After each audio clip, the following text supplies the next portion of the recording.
Buenos días, hermanos. Vamos a estar en 1 Corintios 14 hoy. Esta carta a los Corintios es de instrucción, pero también de corrección. La iglesia en Corinto tenía varios problemas y Pablo los estaba tratando de corregir. Una de las cosas era los dones espirituales. Una de las cosas que él estaba tratando de explicar en estos capítulos es de enfocarnos en la iglesia, que todos estemos siendo edificados y que la actitud esté correcta, que haya un corazón de amor.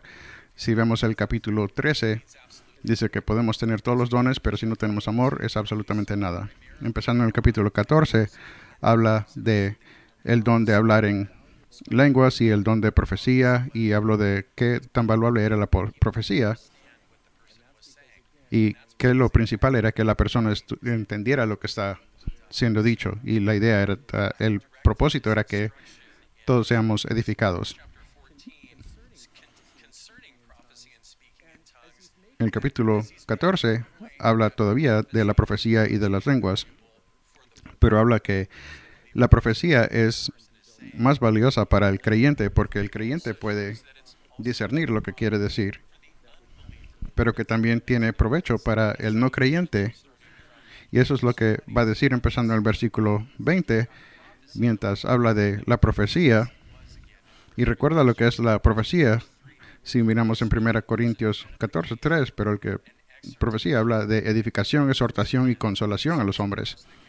Entonces son palabras que pueden salir y edificar a las personas y traerles consuelo y exhortación. Entonces esto no solo es para el creyente, pero también para el no creyente, para comunicarle el amor y la bondad de Dios con la esperanza de traerlos a Él. Las lenguas, al otro lado, no es solamente desprovechoso para el creyente que no entiende, sino que para la persona que no está siendo edificada. La persona que está hablando en lenguas, ellos están siendo edificados, pero no los que no entienden. Mientras veamos en el pasaje, van a pensar que estamos locos por lo que estamos haciendo, o el que está hablando en lenguas, si no hay intérprete, es mejor mantenerse en silencio. Vamos a ver a dónde nos lleva esto, empezando en el versículo 20 en 1 Corintios 14. Hermanos, no seáis niños en el modo de pensar, sino sed niños en la malicia, pero maduros en el modo de pensar. En la ley está escrito, en otras lenguas y con otros labios hablaré a este pueblo, y ni aun así me oirán, dice el Señor. Así que las lenguas son por señal, no a los creyentes, sino a los incrédulos. Pero la profecía no a los incrédulos, sino a los creyentes. Sí, pues, toda la iglesia se reúne en un solo lugar, y todos hablan en lenguas, y entran indoctos o incrédulos. ¿No dirán que estás locos? Pero si todos profetizan, y entra algún incrédulo o indocto, por todos es convencido. Por todos es juzgado. Lo oculto de su corazón se hace manifiesto, y así, postrándose sobre el rostro, adorará a Dios, declarando que verdaderamente Dios está entre vosotros.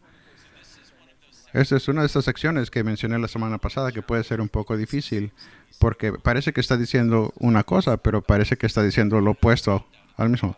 No sé si agarraste en ese pasaje, especialmente cuando está diciendo que las lenguas son una señal para el incrédulo. Y pensamos que tal vez esto sea algo bueno para el no creyente. Pero al otro lado de la moneda dice, si todos estamos hablando en lenguas, dice, vamos a estar como locos. Pero la profecía es algo que hace al incrédulo que diga, en realidad Dios está con ustedes. Entonces, ¿qué en realidad es esto? Y aquí es donde vamos a empezar a ver esto. Regresando al versículo 20, la clave aquí es que Él no quiere que sean como niños o inmaduros en su modo de pensar, sino ser maduros en el modo de pensar, en saber qué es lo que deben hacer. Mire también lo que dice en el versículo 20, que también dice, en la malicia sean como niños, en lo que es de hacer lo malo, quiero que no tengan experiencia en eso. Quiero que no tengan, que sean inexperienciados. O sea, no quiero que estén haciéndose daños los unos a los otros, sino que sean como maduros, adultos, y edificar el uno al otro. Y luego nos da esta cuota que viene de Isaías 28, en el versículo 21. En la ley está escrito, en otras lenguas y con otros labios hablaré a este pueblo, y ni aun así me oirán. Mira cómo él menciona esto. En Isaías 28, Isaías era un profeta, y era un profeta para el reino de Judá. Los hijos de Israel eran 12 tribus, hubo una guerra civil y una división en el reino. 10 tribus se quedaron al norte y se quedaron con el nombre de Israel. Efraín, que era el más fuerte de la tribu del norte. En el sur hubieron 2 tribus. La tribu más fuerte fue la tribu de Judá, y ellos fueron llamados el reino del sur de Judá.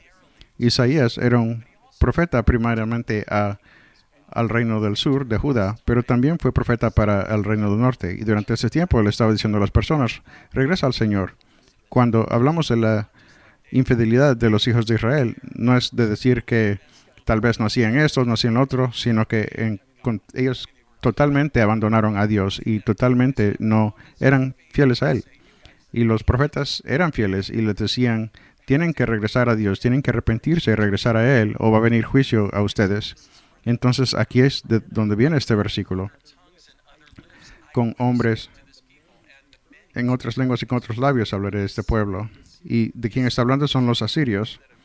Ellos son los que eran el poder del mundo y estaban conquistando todas las naciones alrededor de ellos. Entonces él está diciendo que va a hablar con ellos. Los otros labios serían los asirios, y los va a traer y los van a conquistar y los van a matar y se van a llevar a los que sobreviven en la cautividad. Y eso es lo que pasó en los días de Isaías al rey de Israel.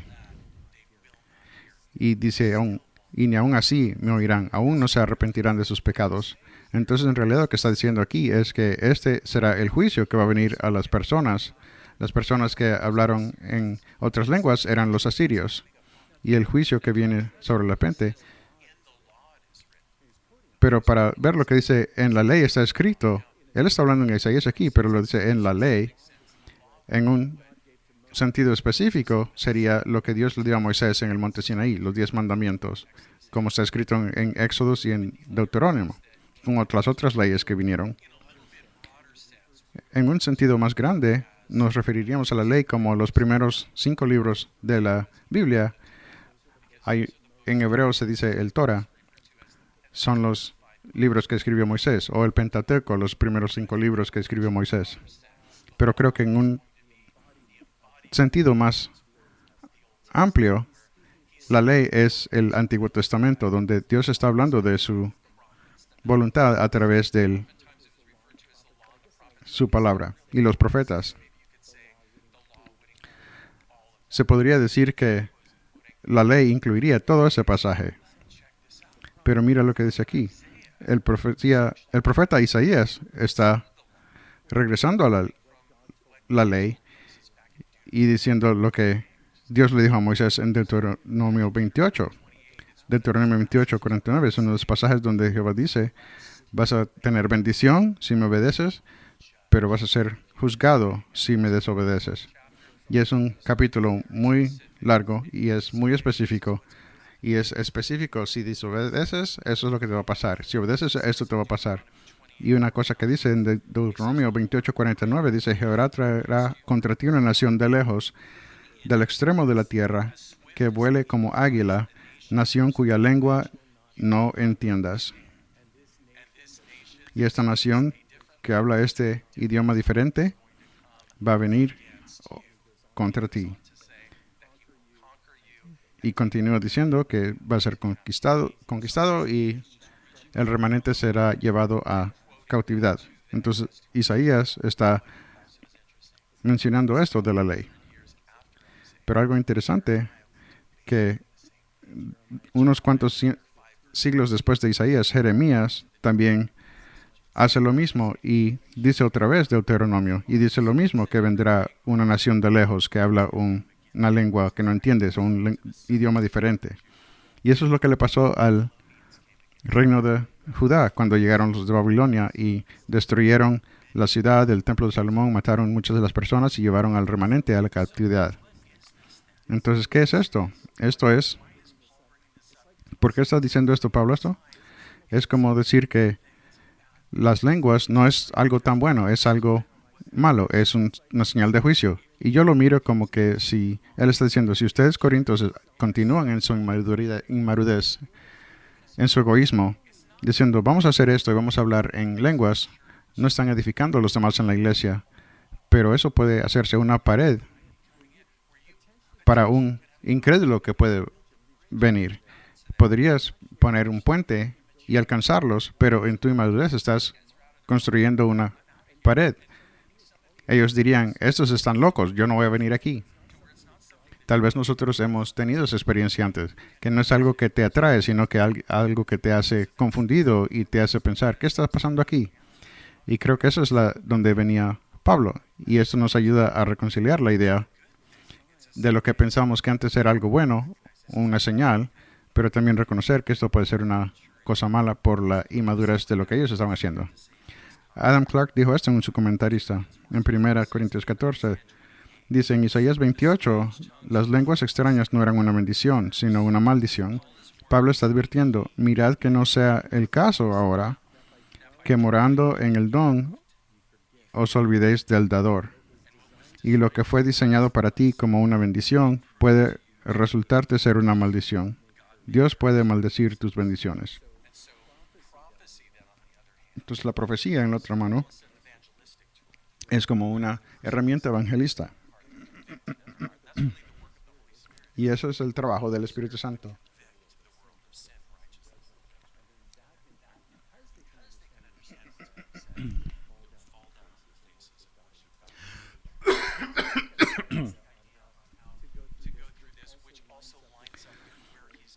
La idea se alinea a donde va en el capítulo, que Él quiere que sean una bendición los unos a los otros en la iglesia. Y cuando continúa, Él habla y nos enseña un poquito en Corinto cómo el servicio de la iglesia iba, y Él da un poco de instrucción en cómo deben conducirse. En el versículo 26 dice, ¿qué hay pues, hermanos? Cuando os reunís, cada uno de vosotros tiene salmo, tiene doctrina, tiene lengua, tiene revelación, tiene interpretación. Hágase todo para edificación, para que todos sean edificados. Entonces, cuando se reunían, decían, hey, yo tengo un canto, tal vez un salmo. Quiero una canción que quiero cantarles. Tengo una enseñanza que quiero darles. Pues yo tengo una lengua, tengo una interpretación. Su servicio de la iglesia es un poco diferente del nuestro, ¿no? Es un poco diferente de la iglesia moderna. Una persona habla y los demás están escuchando. Pero lo que hacían ellos eran un montón de personas que estaban contribuyendo. Creo que ese es un valor muy grande que tenemos en nuestros grupos pequeños. Cuando nos juntamos en nuestros grupos pequeños, en las células de casa, no es un estudio bíblico donde una persona está hablando. Es un grupo pequeño donde todos estamos interactuando juntos y estamos creciendo basado en la Biblia, pero podemos agarrar experiencias de los unos a los otros y en el proceso podemos conocernos los unos a los otros, que nos da amor para los unos a los otros, y eso hace la iglesia más fuerte, el cuerpo de Cristo. ¿Es incorrecto las juntas grandes? Creo que no. Tienen su lugar. En ese tiempo habían iglesias pequeñas que eran en casas, pero fue en el tercer siglo cuando la iglesia fue aceptada por el Imperio Romano, fue cuando se empezaron a juntar en edificios y en grupos más grandes. Creo que cada uno puede ser de beneficio, pero algo que quiero apuntar aquí es cuánto querían las personas venir a juntarse y a ofrecer lo que ellos tenían, compartir. Y pienso como no, eso es solamente importante en un grupo pequeño, pero en algo grande, así como aquí. El tiempo en que venimos antes del servicio y nos saludamos, ese poco de tiempo donde estamos llevando a los niños a la escuela y nos saludamos, o cuando acabamos que vamos a tomar un café, la oportunidad que puede usar el Señor. Algo que podemos pensar de la iglesia es que ¿qué podemos recibir ahora? Sino que debemos pensar ¿cómo me puede usar Dios? ¿Qué puedo dar yo? Aunque sea solamente escuchar a alguien o alguien que esté solo y está buscando a alguien con quien hable con ellos. Pero ser la persona en que puede decir, yo voy a ir a hablar con ellos. Es interesante de poner el pie en el otro zapato o la terminología que quiero usar. Los que venimos aquí por tanto tiempo, vemos a nuestros amigos y decimos, hey, no te hemos visto la semana pasada, eres mi amigo, pero la persona que es la primera vez o no tienen muchas conexiones, relaciones aquí, es algo diferente. Y en este momento yo me doy cuenta cuando voy a otra iglesia, aunque no es mucho tiempo, yo estoy en ese mismo lugar. Mis hijos en este momento en Pensilvania y andan buscando una iglesia, están en el mismo lugar. Se les hace tan diferente verlo de esta perspectiva. Me hace pensar, si yo estaba en mi iglesia, yo estaría buscando a esas personas que son nuevas y tratar de ir y a decir, hey, me gusta que estás aquí, porque así me siento yo cuando yo voy a otra iglesia. Tal vez algunos de ustedes se sienten así cuando vienen a la iglesia. Tal vez se sienten como si alguien me va a saludar hoy o nomás voy a escuchar y salirme. Entonces, esta es una manera en que podemos venir a ser una bendición. Entonces, les animo a todos que pidamos al Señor, ¿cómo puedes usarme hoy? Ayúdame a ser la herramienta en tus manos para ser una bendición para otras personas. Es algo bonito que ver. Entonces, básicamente la clave es que todo sea para edificación. Y ahora, en el versículo 27 habla de las lenguas. Si habla alguno en lengua extraña, sea esto por 2 o a lo más 3, y por turno, y uno interprete. Y si no hay intérprete, calle en la iglesia y hable para sí mismo, para Dios. Creo que la idea aquí es que él está tratando de traerles un poco de estructura y orden y guía a lo que está pasando en el servicio de la iglesia. Entonces lo está limitando. Van a hablar 2 o a lo más 3 y cada uno por turno. La nueva versión internacional y la nueva traducción viviente dice, no todos hablando a la vez, sino uno a la vez. Y si no hay intérprete, ¿por qué debe haber un intérprete? Para que los demás puedan entender lo que está diciendo la persona. Regresando al versículo 2 del capítulo 14, dice, porque el que habla en lenguas no habla a los hombres, sino a Dios, pues nadie le entiende. Y luego en el versículo 4, el que habla en lengua extraña, a sí mismo se edifica. Eso es algo bueno, pero no es bueno para el resto de la iglesia, no ayuda al resto de la iglesia. Si no hay intérprete, quédate callado y tú habla con Dios. Pero él dice algo similar en el versículo 29 de las profecías. Asimismo los profetas hablen 2 o 3 y los demás juzguen. Y si algo le fue revelado a otro que estuviera sentado, calle el primero, porque podéis profetizar todos uno por uno para que todos aprendan y todos sean exhortados. Y los espíritus de los profetas están sujetos a los profetas, pues Dios no es Dios de confusión, sino de paz, como en todas las iglesias de los santos. Entonces 2 o 3 profetas hablan y los demás juzguen. Otra vez, él nomás está tratando de darles estructura a su reunión, un poco de orden a su reunión. Y cuando vemos a esto, los otros que están juzgando, la palabra juzgar quiere decir evaluar. Entonces, ¿qué están haciendo? Están evaluando lo que los profetas están diciendo, viendo si lo que están diciendo es verdad o no, o si es de Dios o no. La palabra en sí, juzgar, en su verbo, como se toma, está en el capítulo 12, versículo 10, donde habla de los dones del Espíritu, de discernir. Es lo mismo de evaluar, de discernir. Lo que esta persona está diciendo es de Dios o no. Y es algo importante porque quieres saber, poder decir si esa persona está hablando de Dios o está hablando de sí mismo. De una forma similar, en 1 Juan 4:1 dice, amados, no creáis a todo espíritu, sino probad los espíritus si son de Dios, porque muchos falsos profetas han salido por el mundo. Entonces, cuando oímos a alguien hablando de Dios, acerca de Dios enseñando la Biblia, o si cuando vemos aquí a algún profeta que se levanta a hablar, debemos poder decir si es correcto o incorrecto lo que están diciendo. Lo mismo en la televisión. No quieres nomás creer lo que te digan en la televisión. Quieres examinarlo. ¿Y cómo lo examinamos? Con la Biblia. Tenemos la palabra de Dios aquí. Si lo que dicen no está en línea con lo que dice la Biblia, no es de Dios. Cuando Pablo estaba en su segundo viaje misionario y fue a Berea, en Hechos 17:11 les dice, y estos eran más nobles que los que estaban en Tesalónica, pues recibieron la palabra con toda solicitud, escudriñando cada día las Escrituras para ver si estas cosas eran así. Esa es la idea de ser un buen bereo. Si recibes la palabra, y me gusta eso de recibir la palabra con toda solicitud, o de estar listo, siendo no seas cínico o crítico, de decir, no voy a creer nada. No, recíbelo, pero luego asegúrate de que escudriñes las Escrituras para ver si esas cosas son verdad o no. Eso es lo que debemos hacer. Debemos estudiar para poder ser aprobados por Dios, correctamente interpretando lo que dice la Biblia. Y la forma que hacemos esto es leyendo la Biblia y estudiando la Biblia para poder recibir o rechazar lo que alguien más esté dando. A esto se refiere aquí, donde dice que deja a 2 o 3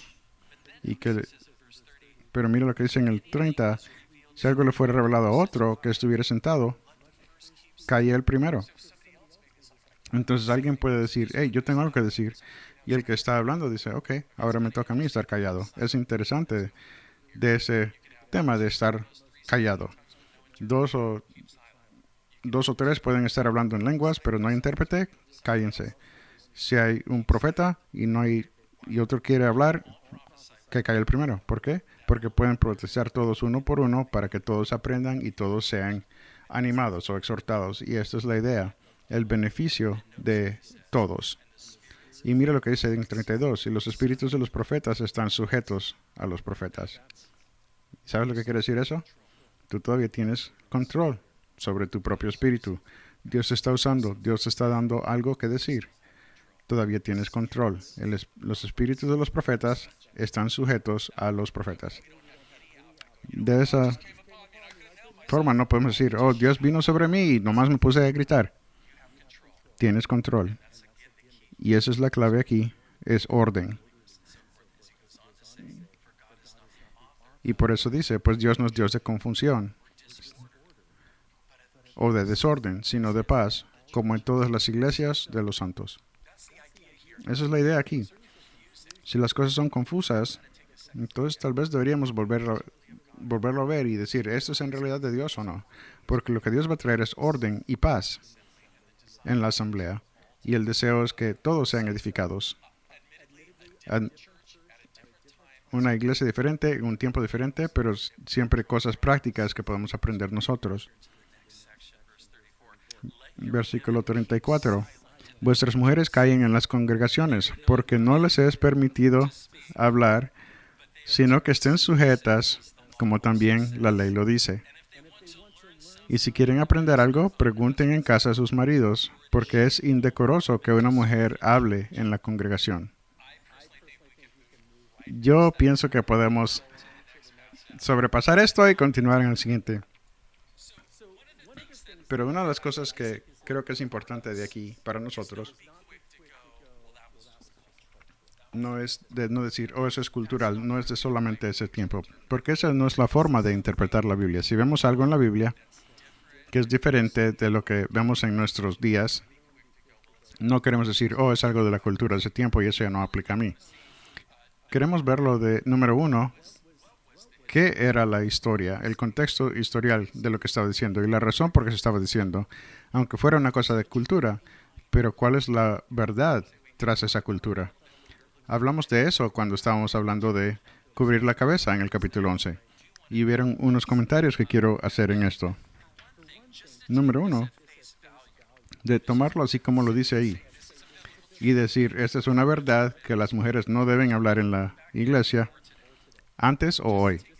No más de decirlo así, no hace armonía con lo que hemos visto en el libro para Corintios. En el capítulo 11 habla de las mujeres orando y profetizando. Y el único problema era si tenían la cabeza cubierta o no. Entonces la implicación tiene que las mujeres estaban hablando en el servicio de la iglesia. Entonces, ¿qué quiere decir con esto? ¿Hay alguna manera de lo que él quiere decir eso? Y algo que me sobresalta a mí es el contexto de lo que está diciendo. Mira que lo que dice es de tener orden en la iglesia, de mantener orden en la iglesia. Y les está diciendo a las personas, los que están hablando en lenguas, si no hay intérprete, quédate callado. Los que están profetizando, si alguien está hablando, tú quédate callado. Entonces, cuando llegan las mujeres, tal vez unas cosas, tal vez una de ellas es el contexto de lo que se acababa de decir. Miremos de regreso al versículo 29. Y si no hay intérprete, asimismo los profetas hablen 2 o 3 y los demás juzguen. ¿Quiénes son los otros? Sé que ya hice un punto de cómo debemos ser buenos veros y creo en eso.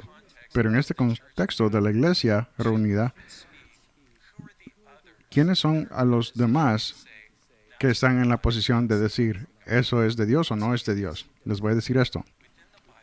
En la Biblia vemos que Dios ha estructurado un rol para los hombres y las mujeres. Y vemos en la iglesia, los hombres son los que tienen que ser los líderes.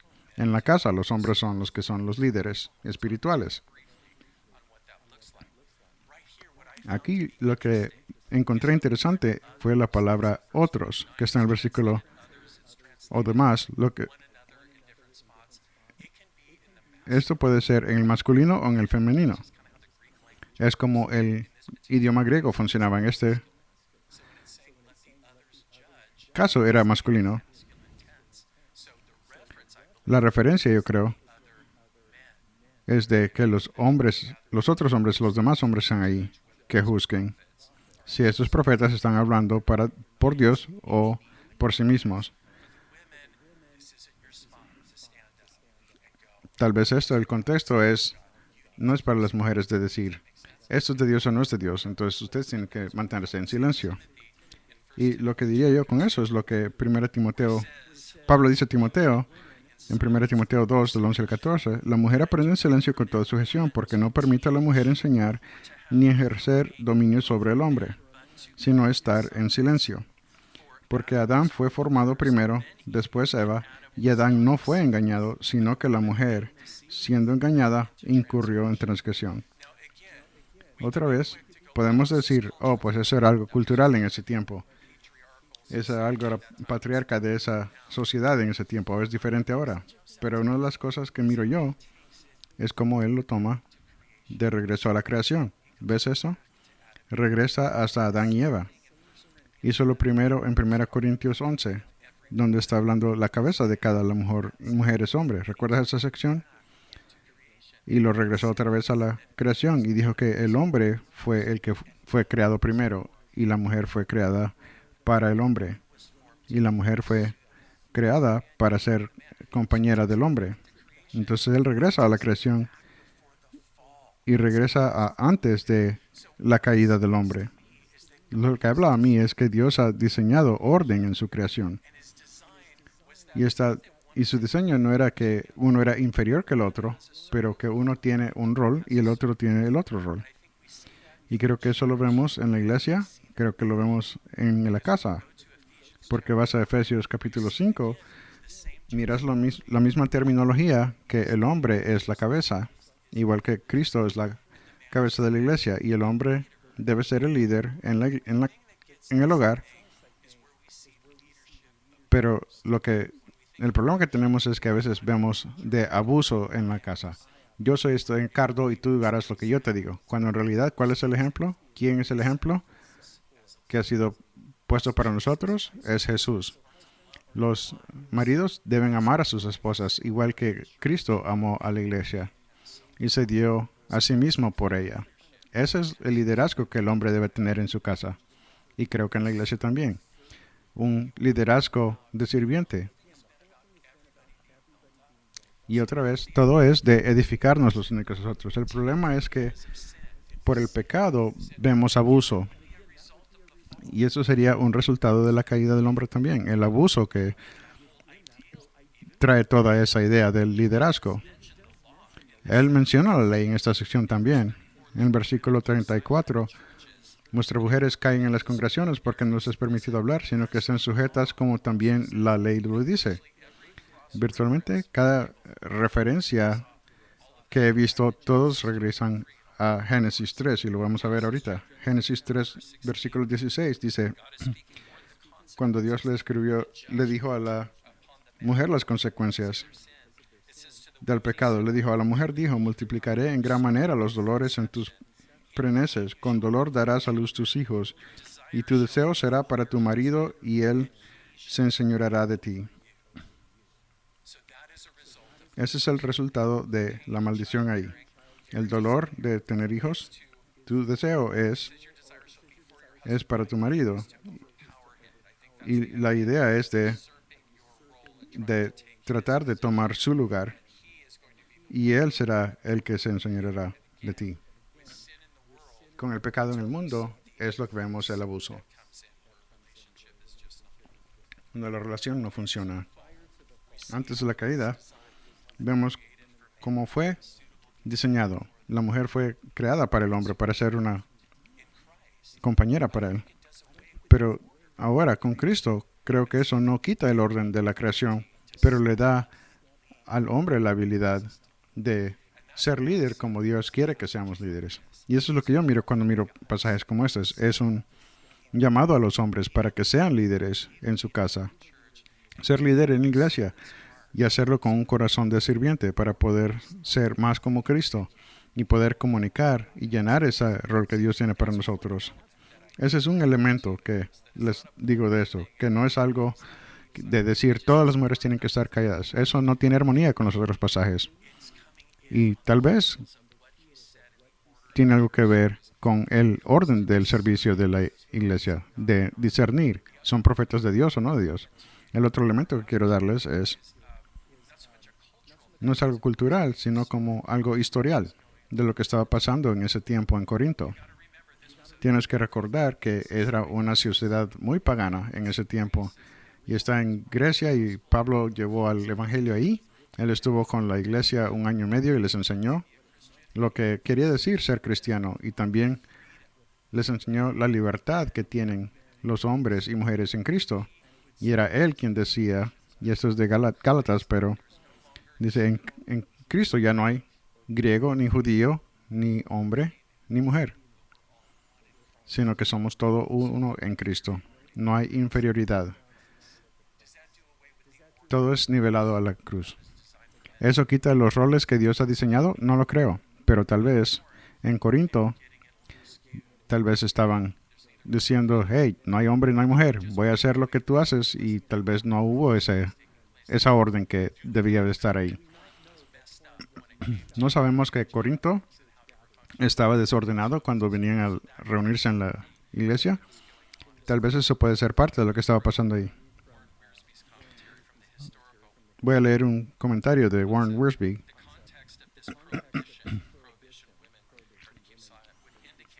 El contexto de que algunas mujeres estaban creando problemas al hacer preguntas o generar argumentos. Él no era el único. Hubieron varias personas que decían que habían argumentos. Pero creo que después de esto hay personas que me dirán, ¿se pueden o no pueden hablar las mujeres en iglesias? Pero la única prohibición que veo yo es la de que la mujer agarre el rol de enseñar a los hombres. Pero aparte de eso, todos somos el cuerpo de Dios, que debemos edificarnos los unos a los otros. Para mí eso es lo que tiene más sentido, basando en lo que tenemos aquí enfrente de nosotros. Ahora voy a continuar en el versículo 36. ¿Acaso ha salido de vosotros la palabra de Dios, o solo a vosotros ha llegado? Entonces es como que está diciendo, deben de seguir lo que yo estoy diciendo. Pablo fue el que empezó la iglesia en Corintios. Si alguno que se cree profeta o espiritual reconozca que lo que os escribo son mandamientos del Señor. Mas el que ignora, ignore. Así que, hermanos, creo que la idea aquí es que si alguien va a ser ignorante a propósito o ignorar porque no quieren aprender, entonces tú serás ignorado o él será ignorado porque no quiere seguir lo que estamos haciendo. Versículo 39. Así que, hermanos, procurad profetizar y no impidáis el hablar en lenguas, pero hágase todo decentemente y con orden. Las dos claves aquí, especialmente en el capítulo 14, es de hablar lenguas y profetizar. Algo que no queremos hacer, y para los que tal vez han sido dañados por hermanos, hermanas que tal vez tenían buenas intenciones a través de dones espirituales, es de no tirar el bebé con el agua del baño. De decir, ellos me abusaron y me hicieron mal, yo no quiero nada que ver con ellos. Pablo no hizo nada de eso. Él fue muy claro y dijo que él estaba contento de hablar en lenguas más que los demás. Y dice aquí, de no prohibir, pero mire también el deseo que profetizar. ¿Por qué? Porque eso edifica a la iglesia. El deseo de ser usado de una manera que sea beneficio para todo. Y que finalmente se haga todo decentemente y con orden. La palabra decente es algo de trae la implicación de complacer, no solo para nosotros, pero también para Dios. Ok, es todo. Las células de casa van a ser divertidas esta semana. Muy bien, nos vamos a poner de pies y vamos a tomar la Santa Cena.